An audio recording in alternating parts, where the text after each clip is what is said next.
Welcome to the Shout Out with Sage show. Shout Out with Sage. Shout me out. And that's all I gotta say. So shout out and let's go.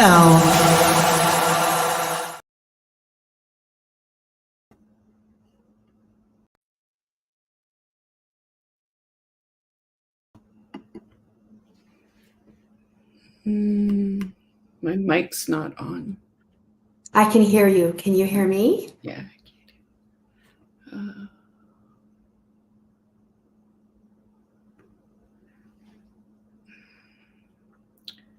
Hello, everyone. I can't hear anything. Hi, everyone. I'm Sage Stevens.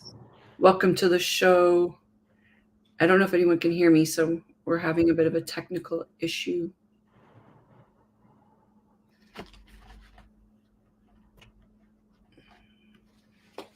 Today, my guest is a filmmaker and advocate. Her production company creates relevant, impactful content with a social conscience, and she's obtained the rights to the Christine Jessup story, which is the Canadian equivalent to, let's say, the JonBenet Ramsey case in the US. However, the Christine Jessup story has been solved, and the true crime story will be now made into a docu-series titled The Tragic Story of Christine Jessup, and is coming to screens soon. I want to welcome to the show today, Folklore Chevier. Hi, Folklore. How are you? Hi, Sage. I'm well, thank you. How are you doing? I can't hear you. I don't know what's no. wrong. I'm not on mute. Let me see. This is not good. Can you hear me? I can, yes. Okay, I cannot hear you. Try this. Can you hear me now still? Yes. Okay. I guess there's something wrong with this mic. Okay. Sorry about that. But you can hear me. It happens, right? Live. Exactly. Okay. Well, thank you for being here today. I hope I could tell my intro, I couldn't hear anything, so I hope it was okay. I apologize for that. Perfect. I believe everyone heard you. Okay, awesome. Well, thanks for being here today, and technical issues on live shows will never fail, so thanks for being here. And how did you get involved with this story? It's like, I was reading that you were obsessed with it. What made you become so obsessed? Where do we begin? How much time do we have? We have a little bit. Yeah. Well, I came across this story approximately over a decade ago, quite some time ago. I was always aware of it and familiar with it, as most of us were, not only nationally, but in North America. And I was just so intrigued by then, let alone now, so many unanswered questions.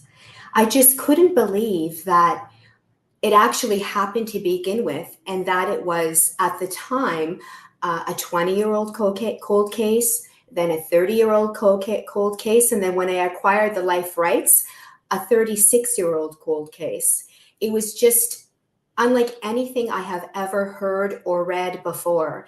And just the more investigating that I did and the more research, I discovered that there was just a plethora of unanswered questions. And I thought the whole world really needed to hear this and wanted to, because let's flash back 5 years ago, before even 6 years ago, before the height of true crime, and how it became such an obsession with everyone. Well, the pandemic helped with all that, yes. Well, exactly, right? It worked in our favor, but you couldn't even go into the local resource library and see Making of a Murderer on the table. Now it's just so prevalent. It's just so normal. Streamers, and it's like the highest rated streamed shows or documentary features or docuseries.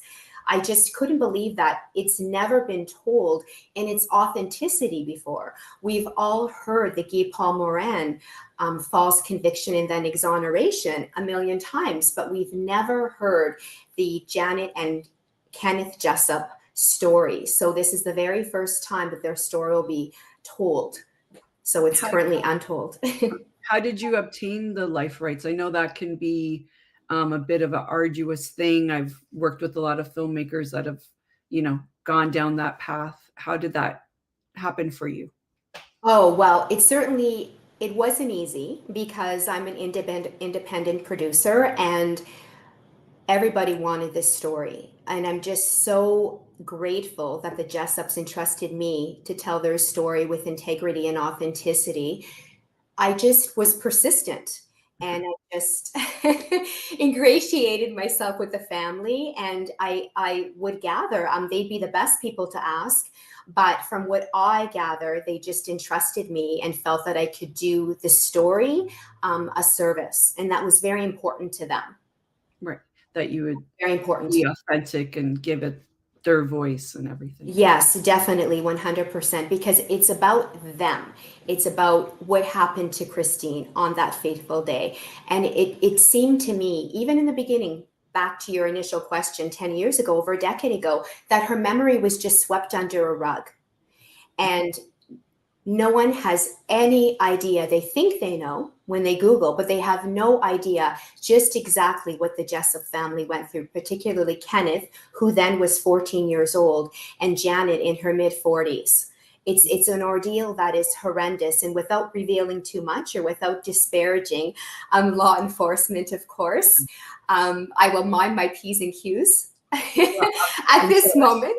Right. I'm sure some of that will come out in the docu-series of the police. Yes, definitely. Of that, because that's like such a complex, they prosecuted someone, they went to jail, and then that person is found out to be not guilty, and then they find, other DNA evidence. And then of course that person has committed suicide now. So, I mean, does the family feel like they have closure? Like, do you delve into that we definitely do delve into that. Somewhat. You, on one hand, yes, but then on another hand, no, because we all know who the perpetrator is. And it was someone that they entrusted, not only within their inner circle, but with Christine.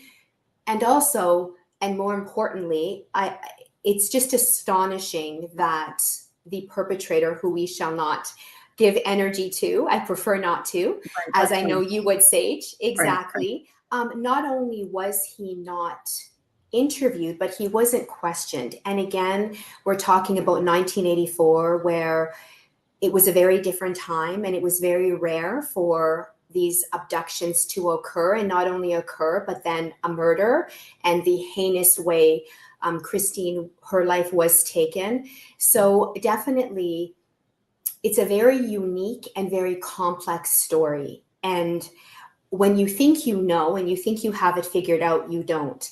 And now we fast forward to 2023, and with forensic genealogy, it just completely changed the whole practice of utilizing this technology to identify victims and perpetrators of heinous crimes. With obtaining the life rights, from the time you first thought about doing this film to getting, how long of a period was that for you? Well, I attained the life rights in 2019. Okay. Just prior to the pandemic. I worked closely for half a decade with the family, and I spent 5 years just in dog research solely, just to make sure that this was what I wanted to engage in. But of course, with any documentary feature or with any docu-series, it's based on fact, of course. So I just wanted to make sure that I fact checks and we had all our ducks in a row.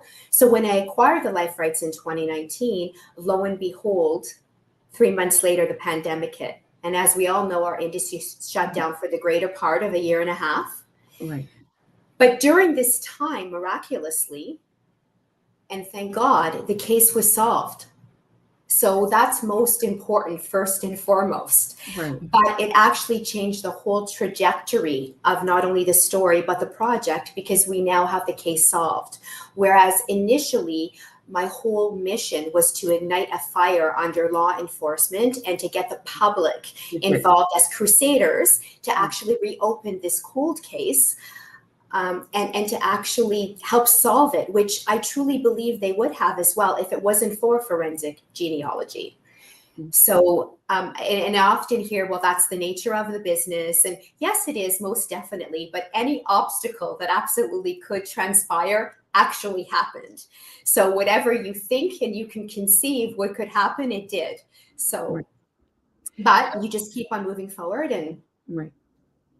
How much research did you do in total? Like, and did you research all the different people involved in the case, or are you really focusing just on the family? In terms of research, and that's a very good question, I researched everyone that was directly or indirectly involved.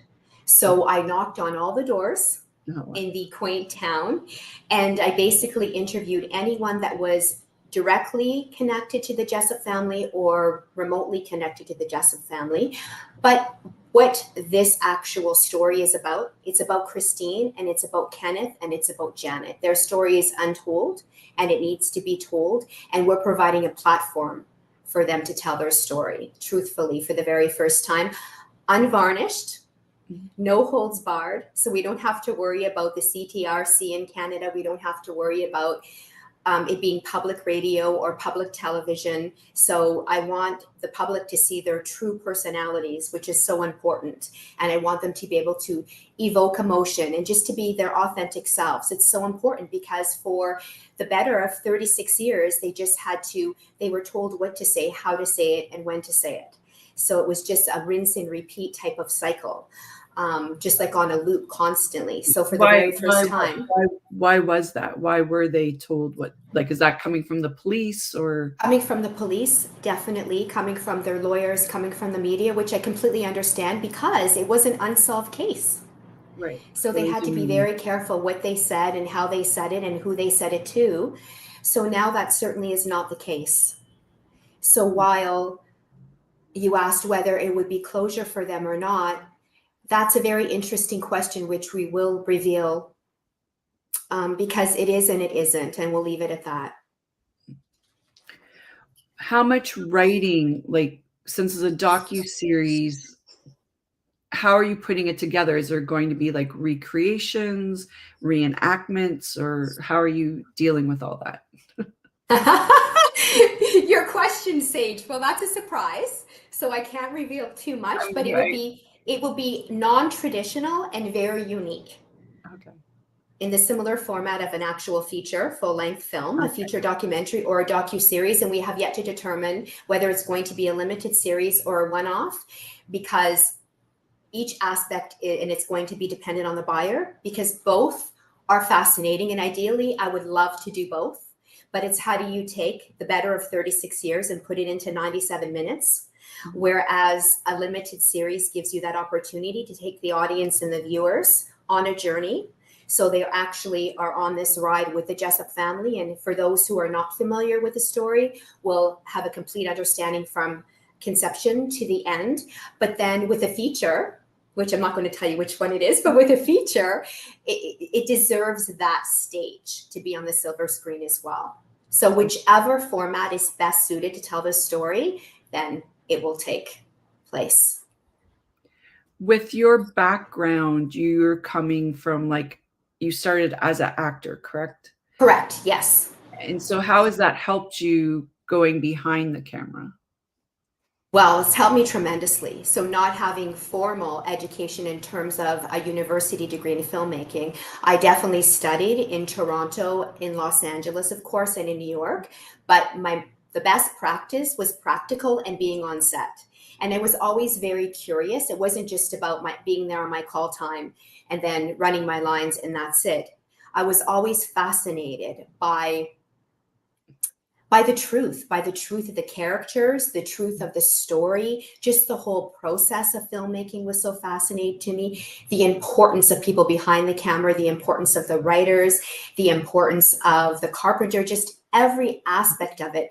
But I love, which is sometimes overlooked, and people just think you just show up, and for the most part, yes. But I was always more interested beyond that. I just love the whole creation from conception to completion. To me, it's very fascinating. I love to write.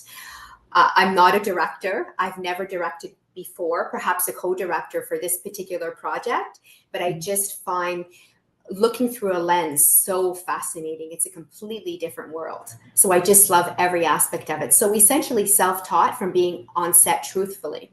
Right. When will the film, okay, so you're sort of in the pre-development phase. We're in development, yes, correct. Okay, and then you're going to go to, to actually shooting or whatever. How much longer do you have in the process? Do you think you have something ready for the screen? We're going to shoot in 2023, so ideally a spring release, if not fall. Fingers crossed. Okay.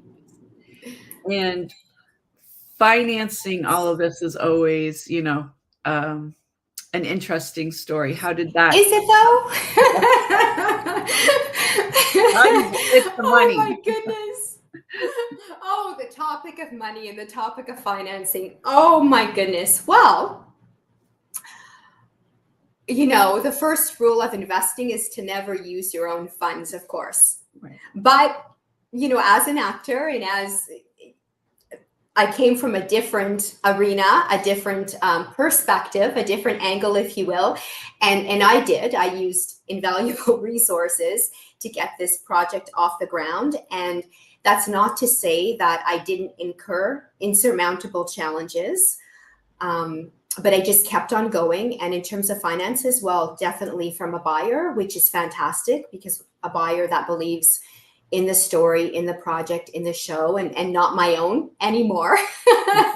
Although being an independent producer, but yes, thank goodness. But I did whatever it took to get it where it is, because it takes money to make money. Mind you, with that being said, that is not my objective.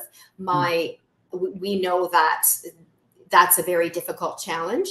For me, it's not about that. For me, it's about the creation of this project and getting this story told and getting it made and in the can. That's what's very important to me. That's all that matters.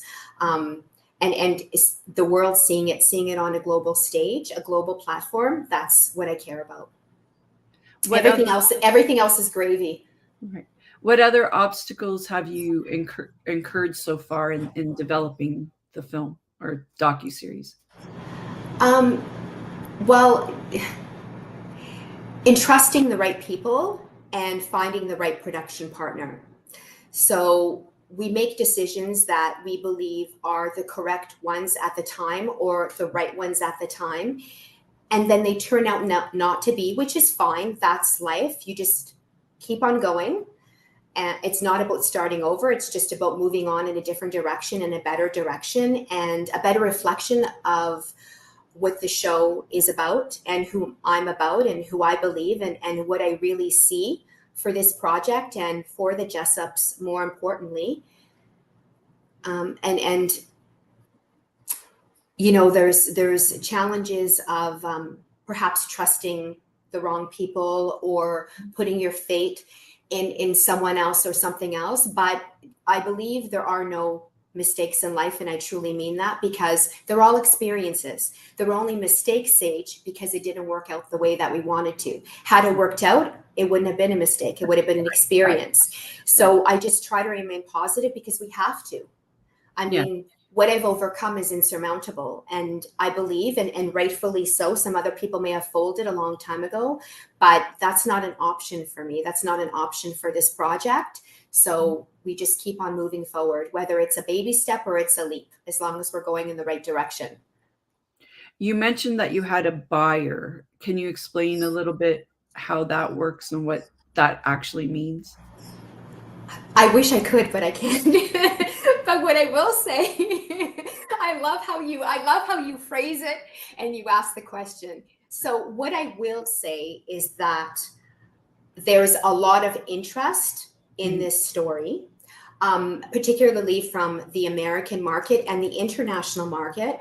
We've been very busy with Cannes this past week. Okay. So I have when we speak about a shout out and we speak about people who were so and are so influential and important, and people that are with me along this journey, I have a phenomenal, a very intelligent, very experienced entertainment lawyer. I have a great sales agent in Los Angeles, who's also a partner at one of the top agencies.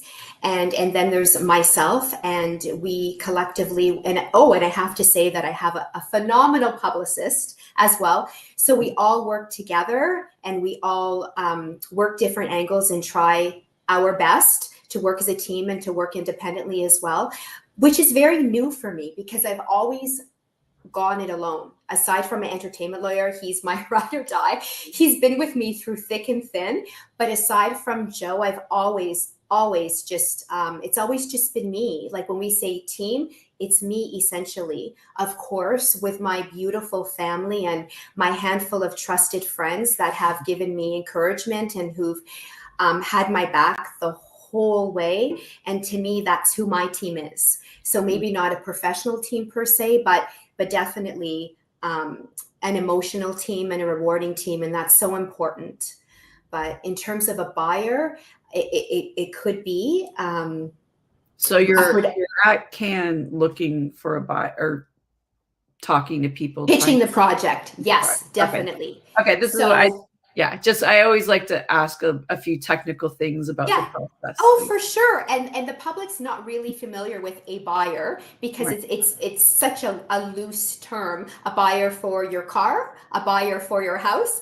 So in terms of a buyer, a production partner, so that could be a network, that could be a streamer, and that could also be a releasing company, or it could be a distribution or a distributor. We're talking about pre-sales. We're talking about investments. So there's so many different moving parts, and it really is about finding. I look at it like a plane that, thank goodness, has always stayed in the air, and we're landing. So we've taken off. Now it's just about a smooth landing and finding the right tarmac. Right. If you will. As long as you keep it up there, yes. Up in the air. I talk like a plane, yes. It never ran out of gas. The plane's in tip-top shape. It just keeps on gliding in the air, yes. So you mentioned a few shout-outs already. You mentioned your entertainment lawyer. Is there anyone else that has really helped you along the way? Aside from my entertainment lawyer and my sales agent and my publicist, yes, definitely. In terms of professionally, those three essentially, although my entertainment lawyer we've had quite a journey together. So he's been with me since the initial conception. And then of course there's my family who has, my immediate family has a heart of gold. I don't want to get emotional. I adore them and love them. They're the most kind, generous, supportive people. And then I have entrusted friends that are like family to me, that I love with all my heart. And they just are so encouraging and so unselfish. And that's, in this day and age with the way the world is, I feel so blessed and so fortunate to have those people in my life. And it really makes a difference. But Sage, I have to tell you, and I don't want to get too spiritual or go on, but I know you will appreciate this with all due respect. Yeah. But, when we talk about mental fortitude and mastering the mind, that has been my saving grace and my best friend, if you will, because every day I have to get up and say, you know what, no matter what comes my way, and there will be a lot of challenges, I'm prepared for anything, and you just deal with it and you go on. But when you anticipate it, it may not be a good thing, but I'm just so used to all of these challenges happening that you just have to navigate. But I just cannot say it enough, just emotionally, your emotions, your thoughts, and then how you're reactive to those thoughts is so important. Well, I'm sure you're uncovering and you're dealing with a lot of not nice stuff, trauma and other things. How do you deal with that and has there been anything you've discovered along the way that sort of surprised you? Oh my goodness, another excellent question, and I appreciate you asking that. Because it's very dark and it's very bold and it's very daring material, the story itself, and I'm very compassionate and empathetic, and um, there's a fine line between being a producer and a filmmaker and separating yourself from being a human being. So for me, that's where the mindset comes in, because yes, and this is very interesting, and I can't speak to this without giving away confidentiality, of course, or spoiling anything. But there were discoveries, even most recently, that shocked me, that was astonishing. But just even in the research process, I had to step back and I had to say, is this for me? Is this, can I stomach this? Can I tolerate this? Because along the way, speaking to other producers and other directors, and forming a team, it wasn't for everybody, and it's not for everybody. It wasn't then, and it still is not now, just because it is so gruesome and it is so difficult to fathom and definitely difficult to digest. So we have the one aspect of the research and the reality and the facts. And then I'm submersed in it because I'm living in it on a daily basis. And then there's the family. And then there's the compassion and the empathy for Janet and Kenneth Jessup and everything they have endured and they continue to endure. When we speak of mindset, hey, yes. I'm nothing compared to those two. I mean, the challenges and when we talk about obstacles, mine's a cakewalk in comparison to what they've had to experience, and they still do to this day. No one can even possibly imagine. Like I said earlier, the public thinks they know, but what you Google and what you see and you hear in the media is a fraction of the truth and reality. So I don't know how. I don't know how I do it. It just needs to be done. So I think I see a greater picture, and I'm on a mission to tell this story in honor of Christine, and definitely alongside Kenneth and Janet Jessup. And that's what I keep on telling myself every day. And that's what gets me through, because it's definitely so immensely difficult to bear. But I have to do my best to separate my job from me being a human being and being a woman. And we know we're so nurturing naturally and so sensitive and so emotional, but I have to do my best because I have to be my best for this project and for the family, and also for the public who's waiting to see this. So I have to deliver, and I will deliver. So you did mention earlier that you're going to be focusing mainly on the family. Will you delve a little bit into like the wrongful conviction or anything like that? We will touch on it because it is part of the story, truthfully. So in order to tell the story in its entirety, you must to give a complete and full picture. So definitely we will.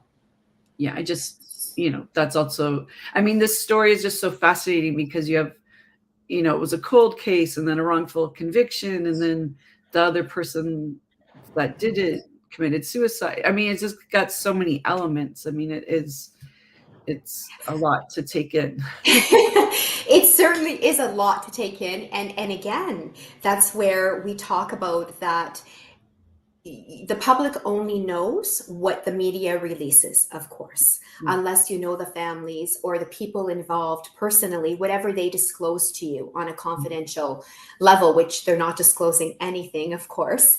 But even most recently, when we talked about revelations, that I've always had suspicions regarding certain factors and certain elements. And then I pursued them. And that's the part of a filmmaker, especially a documentarian. But that's just my nature as a whole. In the very beginning, I think I became Nancy Drew because I honestly and truthfully, Sage, believed that I was a detective. And I thought, well, if I'm not one, you have to be sifting through things and critical thinking, and not just believing what everyone's told you and what you've heard and all I don't believe anything I'm told. and I don't believe anything I'm heard, well, I take it with a grain of salt. So I thought, well, I'll play the role of an investigator. I'll play the role of a detective. I'll play the role of an investigative journalist, because I definitely had to. I had no choice. I want to deliver authenticity, and I want to deliver undisputable facts. To me, everything had to be proven, because it's very interesting how interpretation is very subjective and very individual. Right. So you can have a statement, and how someone interprets that statement is very specific. So imagine someone telling you what they witnessed or telling you their side, and it's completely different, or someone's contradicting someone else's statement. Or for instance, I will say, well, I was with Sage during this time, or Sage said this, and Sage will say, oh no, I was over here and I didn't say that. So you have to, this is where being an actor, and other actors definitely, I believe, can attest to this, came in handy for me, because I was able to read and anticipate the line or the delivery before it actually was said. So I found that I developed really strong instincts. And people say, well, follow your intuition. And it wasn't my intuition. It was just more like a spidey sense. And maybe it's the same, and maybe it's something different. But, and even though, and I will say this, and I hope I don't get in trouble for saying this, but I do want to spill some tea. But even though the case is solved, Sage, is it really though? So I will just... Okay.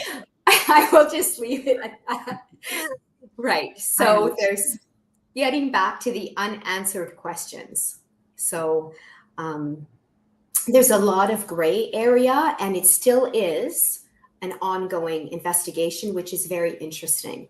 And whether or not there were other victims, I think the two best detectives possibly in not solving the case, but in having invaluable insight, would be the Jessups, would be Janet and Kenneth Jessup, because what they've seen, what they heard, and what they witnessed.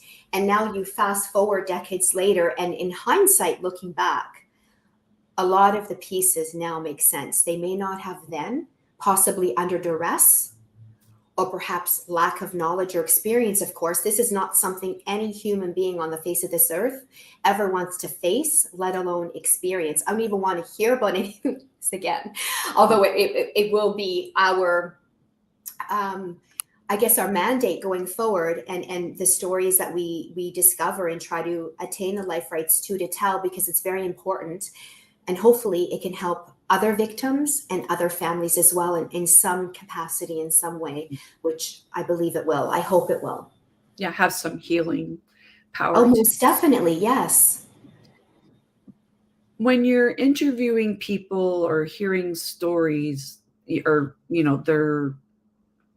their take on what happened, is there any time where you felt like your own, like, how do you prevent your own bias, or like maybe you believe something, but to try to remain neutral, to accept everything that's coming at you? Like, how did you deal with that?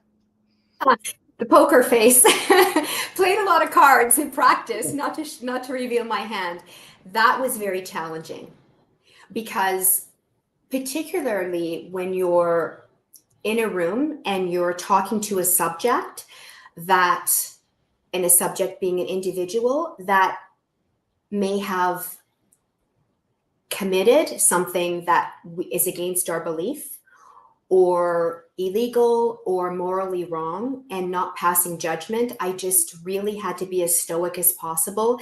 And then again, take the humanity out of it and just be a producer and just ask my questions and just interview.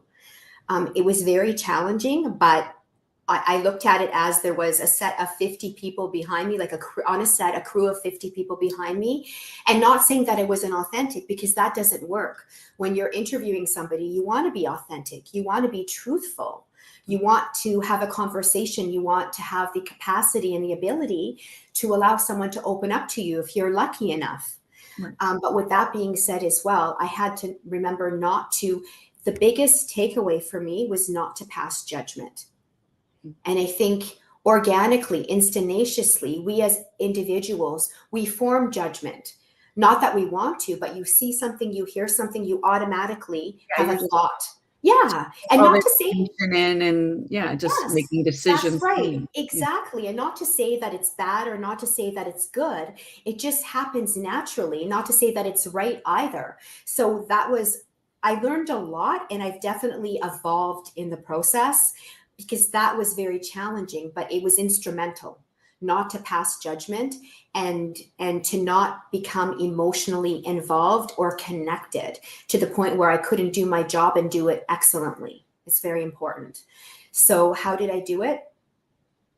That's a very good question. I just knew that I had to do it. So a lot of meditating, definitely, yes. And just trying to keep myself as clean and keep my mind as clean and coherent as possible, being very diligent and very organized in my thought. It was very important. What else, where do you see yourself, like you said at the end of this year, you should be done with the film. Right. What do you see yourself doing after this? Other Film than taking festival. a break? No break, Sage. No. No break. On to the next project. But with this particular project, because to me, it truly never will be over. But definitely, and it should be, because most projects, when they're in their premiere, they're done and you move on. But this is a very special, unique project that is so near and dear to me. And it's so much more than a passion project, but the film festival circuit ideally, and then award shows, of course, because I really would love more than anything else to provide that platform for the Jessup family and for Christine. That would be more rewarding for me than anything. So I believe and I hope that will happen. And it's up to the public and the audience to make that happen. And there's crusaders out there, and hopefully they stand with us and they support us along the way. But I definitely feel that not just true crime, but true story in today's day and age definitely is the medium and has its space in time. And it's so relevant and it's so current and it's so important. So if we can create impactful stories that are socially conscious, then to me, it's the best of both worlds. So there's no break. You have to keep on going. You strike while the iron's hot. And, I can sleep when I'm in heaven. Right? I was trying to think of how can I say that? I don't want to say the word dead, but there's lots of time for me to sleep. And I just try to find a balance so I can keep going and keep moving forward. Full speed ahead, stay on the tracks. If the audience wants to learn more about your project, or, know about when you are going to be releasing it, where do we find more info? On folklorefilms.com and through social channels for sure. And do you want to just mention a couple of your social channels? Oh, definitely. So Instagram is Folklore Chevrier, Twitter is @FolkloreChev, and Facebook is Folklore Chevrier, and the website is folklorefilms.com. Cool. Well, thanks so much for being here today. Is there anything else you'd like to mention before we wrap up? I'd like to thank you, Sage. Thank you so much for the opportunity. It was a pleasure to speak with you today. Thank you. Thank you. Thank you for being here. Sorry about the technical issues at the beginning, but hey, we're all good. Exactly. It happens. No big deal. Had a few of those recently, so you can't be live. So no, exactly. Live, that's what happens, right? But it worked out. It worked out beautifully. Well, thank you so much for shedding light in this story. I grew up in Canada and the US, so I do remember. Interesting. I do remember in the news every now and then, you'd get a little bit of a, because it was a cold case. It was, that was a fantastic story. So I would just remember, like, in the news sometimes hearing about it. So it's nice. Well, not nice. Sorry. It's interesting to hear more about it and that it seems to have been solved. So. Well, I know what you mean, Sage. Yes, I appreciate it. Thank you so much. And thank you for your support. And I'm so glad that you're interested in this story and to watch it. Thank you very much. Please keep me updated on when when I can watch it. So that would be great. I will indeed. Okay, well, thanks so much. Have a great rest of the week. And thank you, everyone, for joining us today. And we will see you next Wednesday at 4. Bye. Thank you. Thank you.